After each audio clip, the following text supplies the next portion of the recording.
좀 예의가 없지 않아?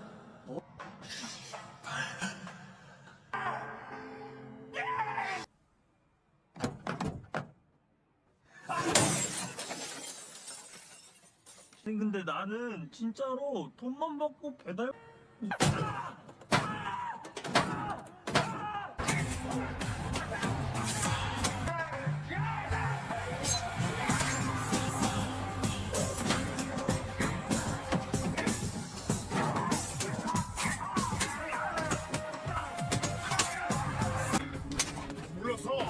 불렀어! 첫발부터 싫다는 너? 복 내는 새끼야!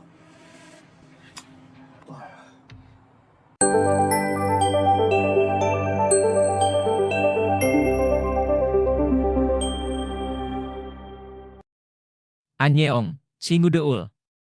Kali ini kita akan membahas drama Korea terbaru yang sangat menarik, Gangnam Style, dimulai dari episode pertama dan kedua. Drama ini penuh dengan cerita mendalam di balik gemerlapnya Gangnam, menampilkan karakter-karakter dengan rahasia dan sisi gelap yang tak terduga. Penasaran dengan kisah dan konflik mereka?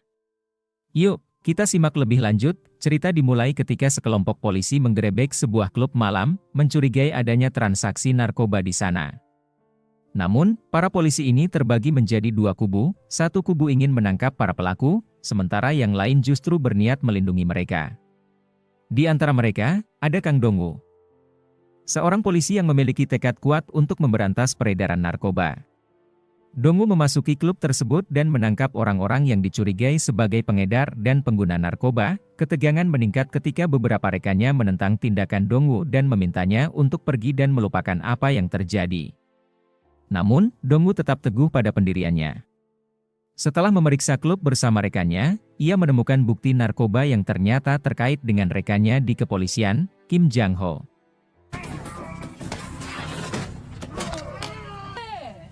Dong-woo akhirnya menangkap Jang-ho, tetapi tindakannya ini membuatnya dicopot dari jabatannya karena banyak rekan kerjanya yang tidak menyetujui tindakannya. Beberapa di antara mereka bahkan melaporkan Dong-woo. Hingga ia dipindahkan dari wilayah Gangnam, 3 tahun berlalu, namun peredaran narkoba di kota tersebut masih terus berlangsung. Suatu malam, seorang perempuan tiba di klub yang sama untuk melakukan transaksi narkoba. Ia menyerahkan barang tersebut kepada seorang pengedar, yang kemudian memberikannya kepada pemesan di klub. Di sana, seorang perempuan bernama Kim Jae-hee, yang memakai nama samaran, Jenny, menyadari bahwa ia dan temannya, Lee Jung-hwa, sedang dijebak oleh orang-orang di sekitar mereka. Jenny segera menuju toilet untuk menenangkan diri dan menghubungi Jung-hwa agar segera pergi karena mereka berada dalam bahaya. Jenny berhasil melarikan diri dari klub dengan cepat. Namun, Jung-hwa tidak seberuntung itu. Ia tertangkap, dan para pengejarnya mencoba memeriksa ponselnya untuk menemukan sesuatu. Meskipun tidak menemukan apa-apa di ponsel Jung-hwa, mereka mencurigai bahwa rekaman yang mereka cari ada di ponsel Jenny. Belum jelas rekaman apa yang mereka cari, tetapi tampaknya rekaman tersebut berisi bukti yang memberatkan. Sementara itu, bos Jenny, seorang mucikari bernama Yoon Gil-ho, datang ke klub untuk mengecek kondisi para wanita yang berada di bawah pengawasannya. Namun, ia menemukan salah satu wanita tersebut sudah dalam pengaruh obat-obatan, lalu membawanya keluar dari klub. Setelah itu, Gil-ho memperingatkan salah satu karyawannya yang menjual obat tersebut kepada wanita itu, menegaskan agar kejadian ini tidak terulang lagi. Saat Gil-ho hendak menjemput Jenny dan Jung-hwa di klub lainnya, temannya memberitahu bahwa Jenny dan Jung-hwa tidak bisa dihubungi.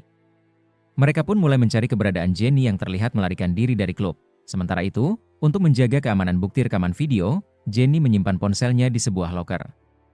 Meski sempat berpikir untuk menghapus rekaman tersebut, akhirnya ia memutuskan menyimpannya dengan aman sebagai jaminan jika ia tertangkap.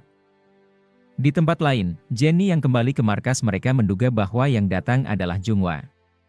Namun, ternyata yang tiba adalah Yoon Gil-ho, yang langsung menanyakan keberadaan Jung-hwa. Meskipun Jenny sendiri tidak tahu apa-apa tentang keberadaan sahabatnya itu, keesokan harinya, Kang Dong-woo menemukan kasus seorang kakek yang hampir tertabrak oleh keponakan wali kota.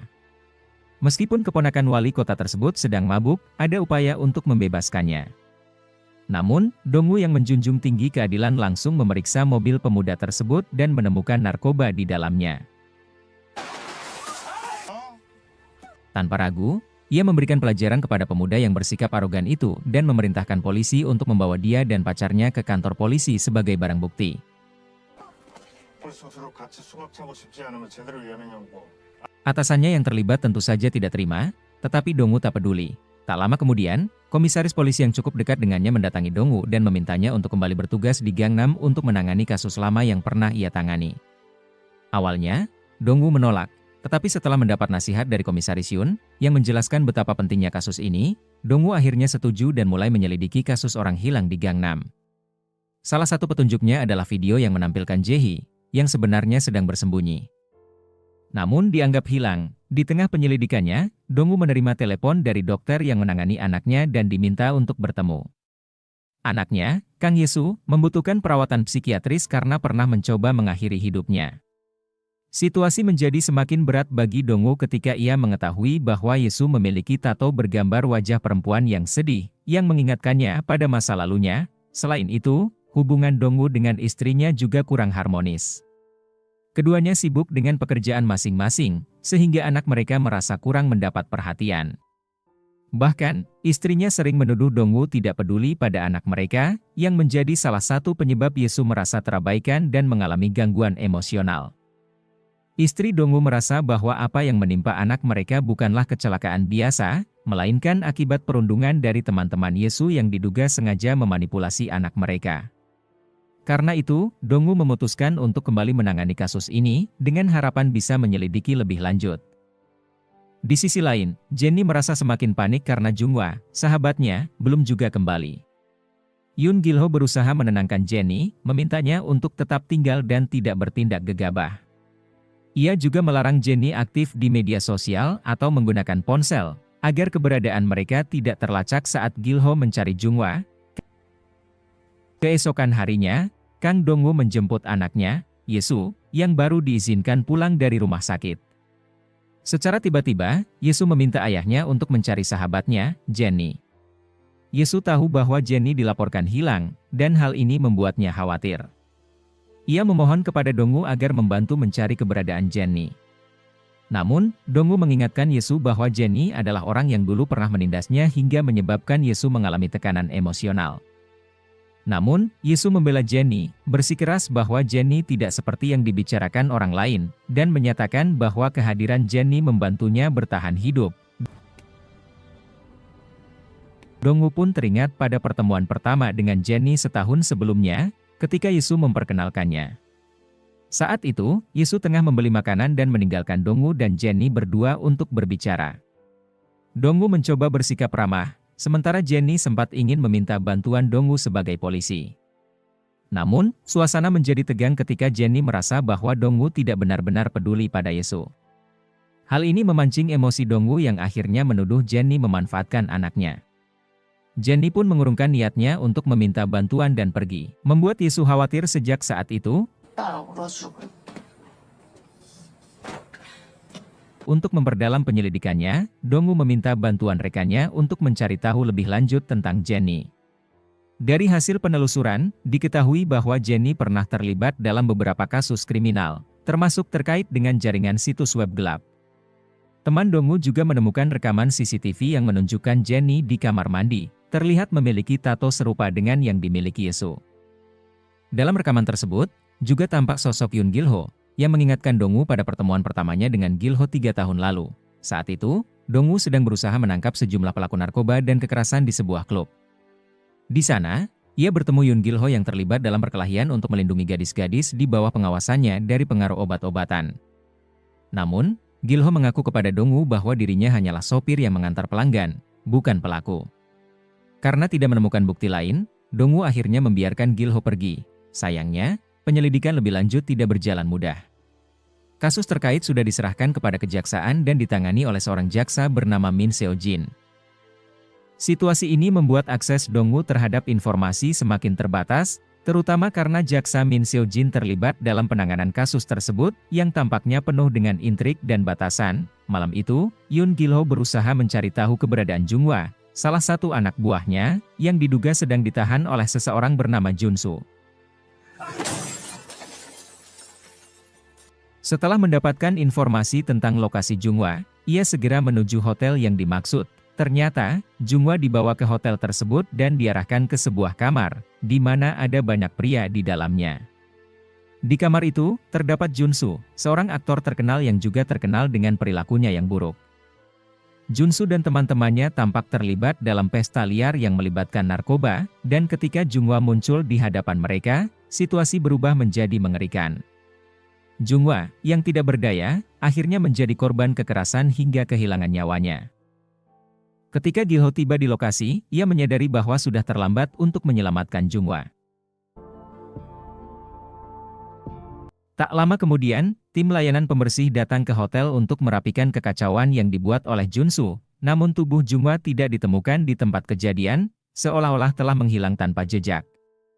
Mereka mendapatkan informasi bahwa tubuh Junghwa mungkin telah dipindahkan atau dibawa pergi oleh seseorang. Junsu, yang mendapat kabar tersebut, sangat marah dan memerintahkan mereka untuk segera menangani masalah ini dan mencari Jenny, sementara dia sibuk menghadiri acara dengan penggemarnya.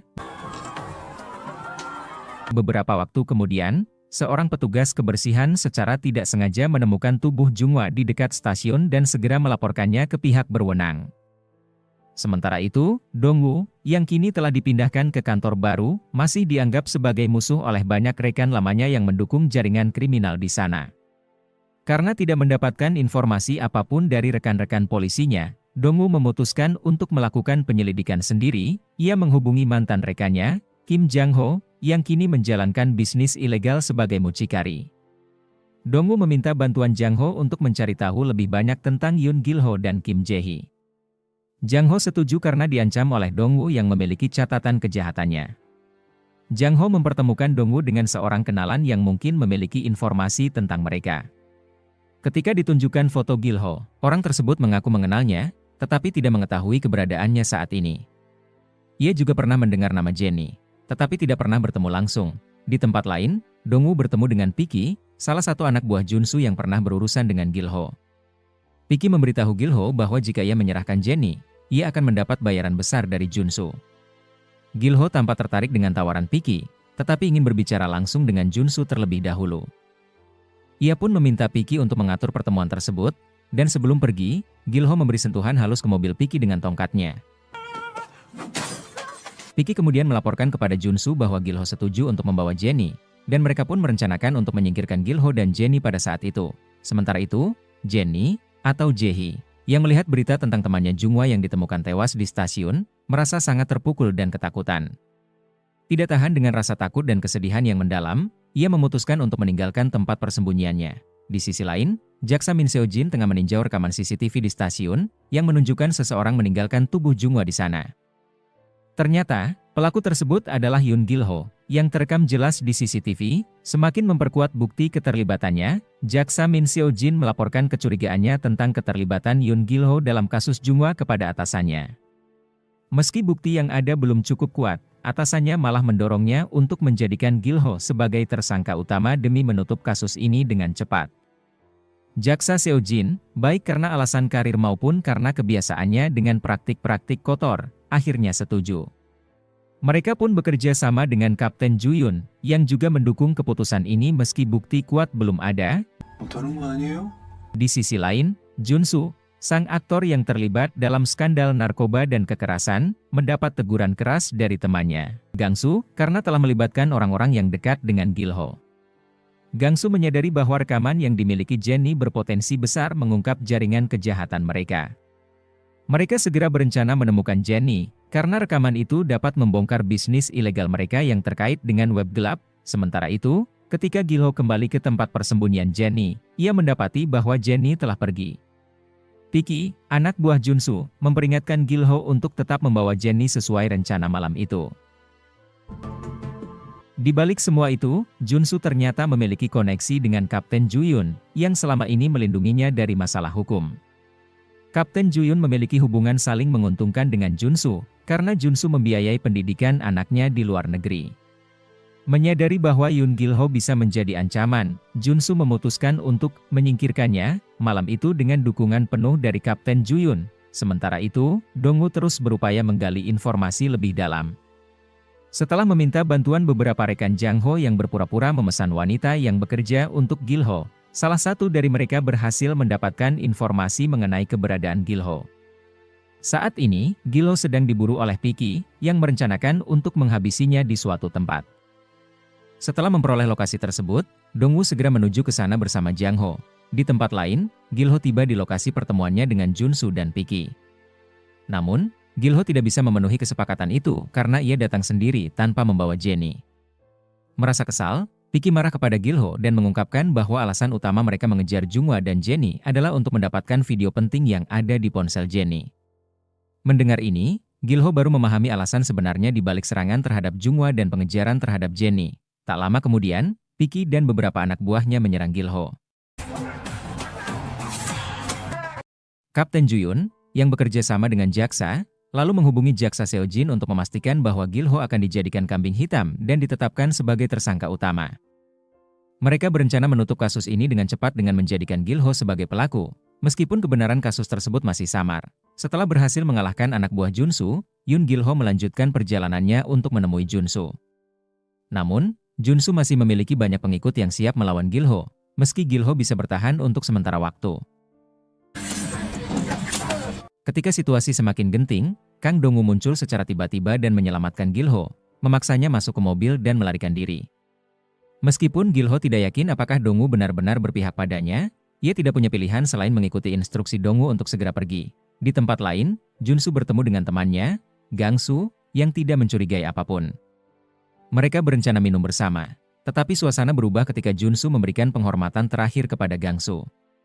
Tiba-tiba, anak buah Junsu membunuh Gangsu secara kejam, menghujani tubuhnya dengan tusukan hingga Gangsu meninggal. Junsu lalu mengambil ponsel Gangsu dan memberitahu Pak Chai bahwa kini ia mengambil alih bisnis gelap milik Gangsu di Gangnam, termasuk situs web gelap yang selama ini menjadi sumber penghasilan mereka. Di tengah kekacauan ini, Dongwoo mulai bertanya kepada Gil Ho tentang keberadaan Jae-hee atau Jenny, namun Gil Ho tidak memberi jawaban. Situasi semakin tegang karena mereka dikejar oleh Piki dan anak buahnya, ditambah lagi Kapten Ju dan beberapa polisi lain yang terus menghalangi upaya Dongwoo. Ketika mobil mereka akhirnya dihentikan, Dongwoo dipaksa menyerahkan Gil Ho, tetapi ia menolak dan terlibat perdebatan sengit. Ketika keadaan semakin kritis, jaksa Min Seojin tiba di lokasi, memberikan kesempatan bagi Gil Ho untuk melarikan diri. Gil Ho dengan cepat melompat dari jembatan untuk menghindari penangkapan. Kita tunggu episode berikutnya ya. Kalau kalian suka pembahasan Oppa Marcel kali ini, jangan lupa untuk like, share, dan subscribe, supaya tidak ketinggalan ulasan drama Korea seru lainnya. Sampai jumpa di video selanjutnya. Annyeong! Kang Dongwoo marah kepada jaksa Sojin karena merasa bahwa Sojin telah menghalangi rencananya untuk menjadikan Gil Ho sebagai saksi. Dongwoo sebenarnya ingin menemukan Kim Jae-hee, tetapi kini ia harus kembali menelusuri keberadaan Yoon Gil Ho, yang diduga masih hidup atau mungkin sudah tiada. Segera setelah itu, Dongwoo menghubungi atasannya untuk meminta bantuan dalam menangani masalah baru yang ia temukan. Sementara itu, Sojin menyampaikan protes kepada jaksa Tak, menanyakan tentang rencana yang sedang dilakukan oleh atasannya. Namun, jaksa Tak hanya meminta Sojin untuk tetap mematuhi instruksinya. Terkait dengan kasus Lee Gangsu, polisi memang mendatangi lokasi kejadian, tetapi seperti biasa, kasus itu dianggap selesai tanpa investigasi lebih lanjut karena semua sudah ditutup rapat. Prosedur ini hanya dianggap sebagai formalitas. Bagaimana nasib Yoon Gil Ho yang sebenarnya? Akhirnya diketahui bahwa Gil Ho selamat. Ia berenang ke tepi pantai dan berusaha pulang untuk mendapatkan obat-obatan yang dibutuhkannya karena luka-luka yang dideritanya. Di sisi lain, Min Sojin pergi ke klub untuk menemui No Junsu, karena ada banyak hal yang ingin ia tanyakan, terutama terkait kejadian yang menimpa Lee Gangsu. Junsu mengakui bahwa mereka sempat bertemu dan berbicara, tetapi kemudian berpisah. Ia pun membantah keterlibatannya dalam kematian Gangsu. Dari percakapan itu, Min Sojin terkejut saat mengetahui bahwa atasannya, jaksa Tak, juga terlibat dalam rencana mereka. Junsu menjelaskan kepada Sojin bahwa, karena mendapat kepercayaan dari jaksa Tak, ia dimasukkan ke dalam aplikasi grup obrolan pribadi yang digunakan oleh orang-orang dalam jaringan bisnis gelap tersebut, termasuk kontak Gil Ho. Merasa ada sesuatu yang mencurigakan, Min So-jin mulai menyelidiki Junsu. Ternyata, banyak kasus yang melibatkan Junsu telah ditutupi dan dianggap selesai begitu saja. Dan salah satu yang menangani kasus-kasus tersebut adalah jaksa Tak Juil, atasannya Min So-jin. Sementara itu, Kang Dong-woo dan rekannya, Jisoo, pindah ke kantor baru agar dapat lebih fokus menyelidiki apa yang sebenarnya terjadi. Mereka memulai pencarian dari tempat tinggal Yoon Gil-ho, Ji, dan Jung-hwa. Akhirnya, mereka berhasil menemukan lokasinya, tetapi saat Dong-woo tiba, tempat itu sudah lama ditutup sejak ibu Gil-ho meninggal dunia. Jisoo juga menemukan akun media sosial salah satu teman Jae-hee, seorang pria berambut pirang, yang rencananya akan pergi ke luar negeri karena kejadian yang menimpa Jung-hwa dan Jae-hee. Namun, ternyata ia masih berada di Korea. Dong-woo pun berencana menemui pria itu untuk menanyakan keberadaan Jae-hee. Saat Dong-woo pergi, Yoon Gil-ho datang dalam keadaan terluka setelah mengalami berbagai kejadian buruk. Ternyata, Gil-ho masih tinggal di sana dan bersembunyi di sebuah ruangan untuk mengambil obat-obatan guna mengobati lukanya. Ia ditelepon oleh seorang teman yang mengingatkan agar ia berhati-hati karena banyak orang yang sudah menjadi korban dari aksi Junsu. Bagaimana awal pertemuan Gil-ho dan Jae-hee? Saat itu, Gil-ho bekerja bersama ibunya. Mereka melihat Jae-hee dan Jung-hwa yang sedang diganggu oleh seseorang. Tetapi Jae-hee dan Jung-hwa terlihat sangat tangguh. Ibu Gil-ho tertarik kepada mereka dan menawarkan pekerjaan. Pada saat itu, Gil-ho masih bekerja sebagai mucikari sekaligus sopir yang mengantar anak-anak buah ibunya melayani pelanggan, termasuk Kim Jae-hee. Suatu hari, setelah melayani pelanggan, Kim Jae-hee menemui Gil-ho untuk menceritakan pengalamannya. Ia mengeluhkan bahwa pelanggan kali ini sangat pelit, tetapi ia berhasil mendapatkan uang tambahan. Jae-hee menyatakan keinginannya untuk berhenti bekerja setelah berhasil mengumpulkan uang yang cukup dan ingin mencari ketenangan. Ia meminta Gil-ho menato tangannya agar luka di lengannya dapat tertutupi. Gil-ho pun setuju dan menato tangan Jae-hee. Sejak saat itu, hubungan mereka semakin dekat. Suatu hari, ketika mereka pulang ke rumah, mereka mendapati bahwa Mami telah meninggal secara tiba-tiba, menyebabkan bisnis mereka terpaksa ditutup. Gil-ho menyarankan agar Jae-hee mencari pekerjaan lain, tetapi karena sudah menganggap Gil-ho sebagai saudara, Jae-hee bersikeras untuk tetap bersama, apalagi mereka sudah akrab dengan Jung-hwa. Akhirnya, mereka memutuskan untuk melanjutkan bisnis tersebut, dan Gil-ho pun menjadi mucikari. Sementara itu, Kang Dong-woo berhasil menemukan pria berambut pirang, salah satu teman Jae-hee yang ada dalam foto di media sosial. Bersama rekannya, Dong-woo mengikuti pria itu untuk melacak pergerakannya. Jisoo, yang ahli dalam melacak identitas orang, menyediakan informasi yang dibutuhkan. Dong-woo akhirnya sampai di lokasi pria tersebut dan diam-diam mulai menyelidiki.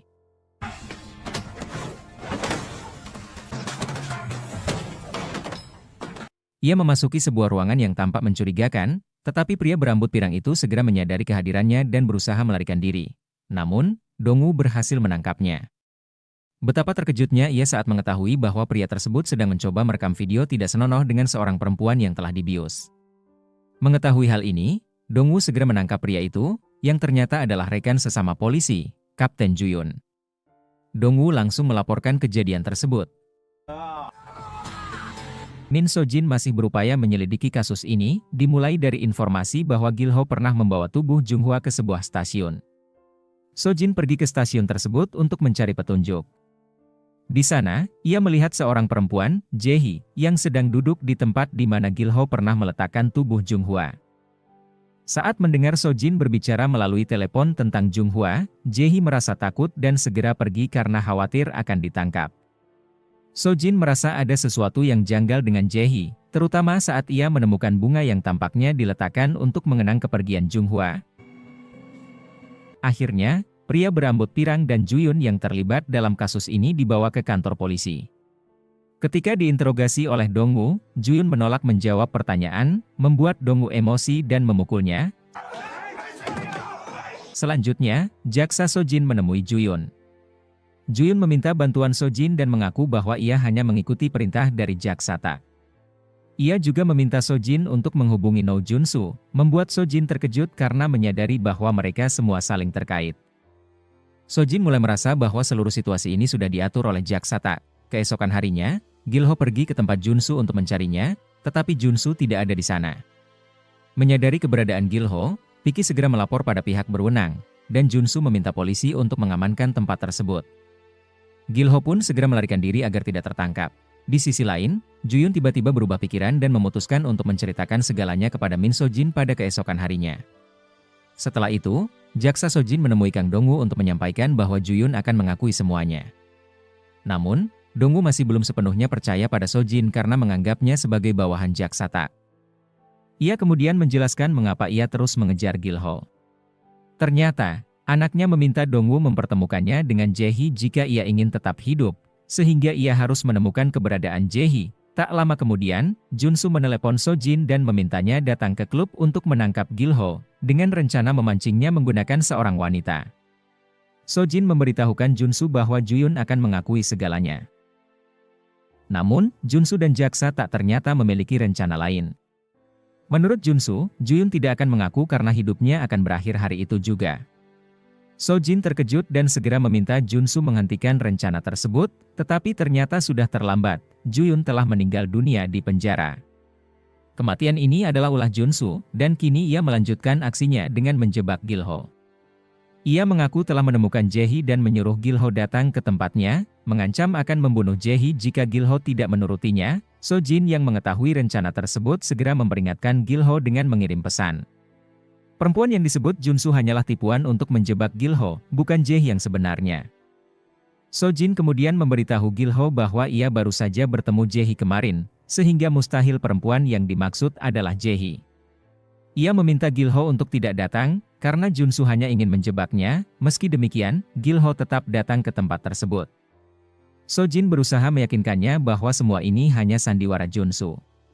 Ketika pintu ruangan tempat eksekusi dibuka, Junsu mengira yang datang adalah Gilho, tetapi ternyata yang masuk adalah Sojin. Tanpa disadari Junsu, Sojin merekam percakapan mereka, membuat Gilho akhirnya percaya bahwa Junsu memang berniat menjebaknya. Akibatnya, Gilho memutuskan untuk tidak masuk. Setelah itu, Sojin pergi, dan Junsu marah besar kepada Piki karena membiarkan Gilho kabur. Kemudian, Gilho mengundang Kang Dongwoo dan Sojin ke tempatnya untuk bertanya apapun yang mereka ingin ketahui. Ia menjelaskan situasi sebenarnya, karena Dongwoo dan Sojin tidak memiliki banyak informasi tentang kasus besar ini.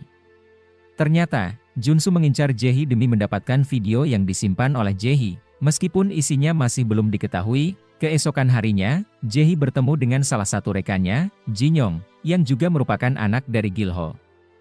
Ia meminjam uang dan meminta Jinyong untuk tidak bergabung dengan kelompok Junsu karena itu sangat berbahaya.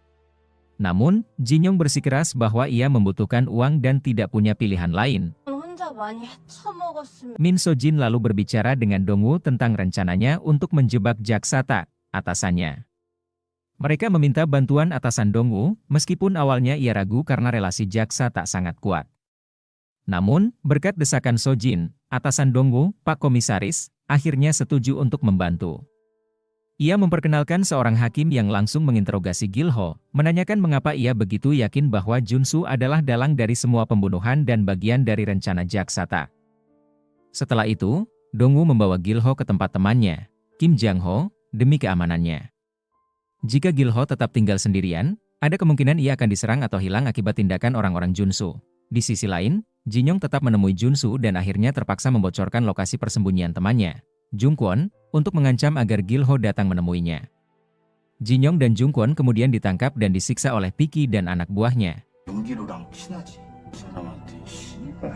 Gilho merasa penasaran bagaimana Dongwoo bisa mengenal Jae-hee. Dongwoo menjelaskan bahwa Jae-hee adalah teman anaknya, Yesu. Ternyata, Gilho juga mengenal Yesu karena Jae-hee dan Yesu memiliki tato yang sama. Mendengar hal ini, Dongwoo menuduh Gilho dan Jae-hee telah memberikan pengaruh buruk pada anaknya. Namun, Gilho menjelaskan bahwa situasinya tidak sesederhana itu, meski pada akhirnya ia mengakui bahwa Yesu memang memiliki kesamaan dengan Jae-hee yang bekerja sebagai wanita panggilan. Kang Dongwoo semakin emosi ketika Gilho menyebutkan bahwa Yesu mirip dengan Jae-hee. Tak terima, Dongwoo menuduh Gilho sok tahu dan menegaskan bahwa Gilho sebenarnya tidak tahu apa-apa tentang anaknya. Gilho pun membalas dengan mengatakan bahwa seharusnya Dongwoo lebih memahami anaknya sendiri. Gilho kemudian teringat pada hari saat Jae-hee memperkenalkan Yesu kepadanya. Saat itu, Yesu meminta Gilho untuk memberinya tato yang sama. Awalnya, Gilho menolak karena mengetahui bahwa Yesu adalah anak yang baik dan polos. Namun, setelah Yesu menunjukkan bekas luka di lengannya, Gilho akhirnya setuju dan memberinya tato yang sama seperti yang dimiliki Jae-hee. Keesokan harinya, Min So-jin melaporkan hasil penyelidikannya kepada jaksa Tak. Namun, Tak kali ini tidak banyak berkomentar, yang tidak seperti biasanya. Hal ini membuat So-jin curiga, dan kecurigaannya bertambah ketika ia mengetahui bahwa hakim yang ia percayai selama ini ternyata adalah sahabat baik jaksa Tak. Ia kemudian menceritakan semuanya kepada Dong-woo. Dan mereka merasa bahwa banyak orang di sekeliling mereka telah berpihak pada jaksa Tak, membuat upaya mereka tampak sia-sia. Di sisi lain, Jae-hee akhirnya memutuskan untuk mengambil kembali ponselnya karena ia berencana melakukan sesuatu. Namun, tiba-tiba Junsu mengirimkan video yang memperlihatkan Jin Yong sedang disiksa. Jae-hee pun melaporkannya kepada Gilho, yang kemudian menanyakan lokasi keberadaannya. Meski Jae-hee tidak memberitahu tempatnya, ia mengatakan akan pergi ke acara Junsu. Tanpa pikir panjang, Gilho langsung menyusul Jae-hee. Jang Ho, teman Dong-woo, segera menelepon Dong-woo untuk melaporkan keberangkatan Gilho. Saat Dong-woo menelepon Gilho, Gilho mengungkapkan bahwa ia sedang dalam perjalanan menuju Kolosseum, tempat Junsu mengadakan acara taruhan pertarungan. Sesampainya di lokasi, Jae-hee berpura-pura terjatuh dan berkenalan dengan seorang tamu VIP. Dengan cara ini, ia bisa ikut masuk ke dalam acara yang diselenggarakan oleh Junsu. Ternyata, acara tersebut adalah pertarungan ilegal di mana para petarung bertarung hingga mati untuk menghibur para investor yang tertarik mendanai bisnis Junsu. Uang besar dihasilkan melalui acara ini, yang merupakan ajang taruhan dan perdagangan ilegal.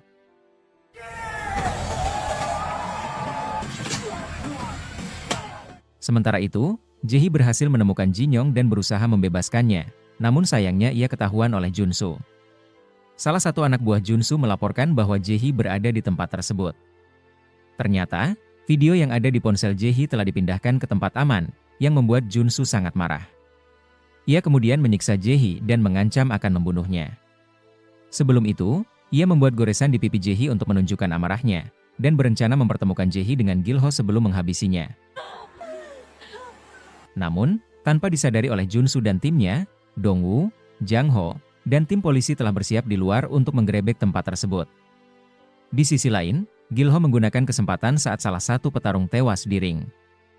Ia mengenakan topeng petarung tersebut dan naik ke ring, berniat menghentikan acara dan merusak pendapatan Junsu. Gilho bertarung habis-habisan di atas ring, mengalahkan setiap lawan yang dikirim untuk melawannya. Dengan penuh tekad, ia berjuang demi menghentikan acara keji ini dan menyelamatkan temannya, Jun Kwong. Namun, ketika Junsu sendiri muncul, ia mengancam akan membunuh Jae-hee jika Gilho berhenti bertarung. Terpaksa, Gilho melanjutkan pertempuran, sementara taruhan semakin membludak, mengalir ke kantong Junsu. Sementara itu, anak buah Junsu mulai panik karena polisi telah mengepung lokasi tersebut. Mereka menyarankan Junsu untuk menghentikan acara dan kabur, tetapi Junsu menolak mentah-mentah demi keuntungan. Di tempat lain, Jae-hee yang berhasil lolos dari sekapannya, menyadari kesempatan untuk menyerang balik. Ia mulai merekam acara pertarungan dari mobil tempatnya semula disekap dan menyiarkannya langsung di media sosial. Tak lama, Piki, salah satu anak buah Junsu, berkhianat. Saat hendak kabur bersama Junsu, Piki malah meninggalkan bosnya sendirian, memilih menyelamatkan diri. Tapi ketika mencoba melarikan diri, Piki terkejut melihat polisi dan jaksa telah mengepung lokasi. Ia pun tertangkap tanpa bisa berkutik. Gilho akhirnya berhadapan langsung dengan Junsu. Mereka bertarung 1 lawan 1, dan Gilho, didorong oleh amarah serta dendam, berhasil mengalahkan Junsu. Ketika ia hampir menghabisinya, Kang Dong-woo datang dan menghentikannya. Dong-woo memperingatkan bahwa membunuh Junsu hanya akan membuat Gilho terjerat masalah hukum. Ia memberitahu bahwa Jae-hee sudah diselamatkan oleh polisi. Sehingga Gilho mulai tenang. Berkat Dong-woo, Gilho mampu mengendalikan amarahnya dan menghindari tuntutan hukum. Di sisi lain, Min So-jin berhasil mengamankan Jae-hee, yang berterima kasih karena sudah menyelamatkan nyawanya dari cengkraman Junsu. Mereka berdua berbagi momen penuh haru setelah perjuangan yang berat. Keesokan harinya, saat So-jin mengurus dokumen penahanan Junsu, tiba-tiba terdengar kabar mengejutkan, Junsu ditemukan tewas tergantung di kamar rumah sakit.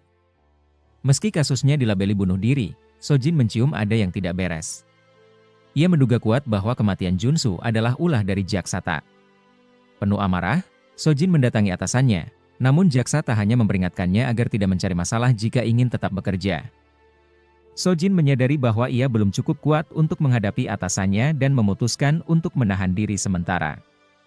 Ia tahu ia perlu mengumpulkan bukti lebih banyak untuk menjatuhkan Jaksata. 검찰 딱지까지 뺏고 싶지 않으면 Namun, masalah baru muncul bagi Dongwoo. Tanpa diduga, anaknya, Yesu, diculik oleh orang yang tak dikenal. Ancaman baru ini membuatnya cemas dan putus asa. Dongwoo kini harus menghadapi tantangan yang lebih besar. Berhasilkah ia menyelamatkan Yesu? Dan apakah Sojin akan bisa mengungkap kebusukan Jaksata serta menghancurkan jaringannya? Perjuangan mereka masih jauh dari usai, dan kekuatan mereka akan kembali diuji di tengah ketidakadilan yang semakin dalam.